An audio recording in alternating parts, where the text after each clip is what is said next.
በ8ኛው ዓመቱ አረጋዊ ዮሴፍ ይሄ ሕፃን መጽሐፍትን መማር አለበት ብሎ ከመምህር ዘንድ ወሰደው።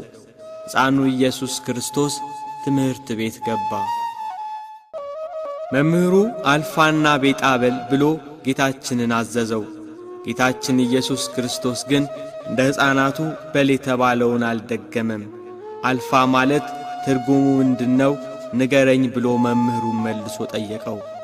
መምህሩ ፍጹም አዋቂ መሆኑ ስለገባው ደነገጠና ማስተማሩን ተወ።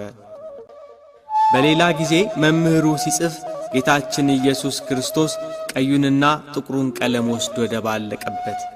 መምህሩ ይህን በተመለከተ ጊዜ ይሄ መበለት ልጅ ቀለሜን አበላሸብኝ ብሎ በጥፊ መታው። ጌታችን ግን ለምን ትመታኛለህ? ቀለሙን እንደነበረ መልሶአለሁ ብሎ ጥቁሩን ከቀይ ቀለም ለይቶ እነሆ ገንዘብህ ይኸው ውሰድ ብሎ ሰጠው። መምህሩ ሁኔታው አስደነገጠው፣ በነገሩ ተገረመ። በነፍስና በሥጋ በውስጥም በአፋ ድንግል ወደምትሆን ወደ ጌታችን እናት ወደ እመቤታችን ሄዶ ይሄ ልጅሽ ማን ነው? የሚሠራው ተአምርስ ምንድነው? ነቢዩ ኢሳይያስ ድንግል በድንግልና ትወልዳለች፣ ስሙን አማኑኤል ብላ ትጠራዋለች ብሎ ትንቢት የተነገረለት እሱ ነው እንዴ ብሎ ግራ ተጋብቶ መልሶ አስረከባት።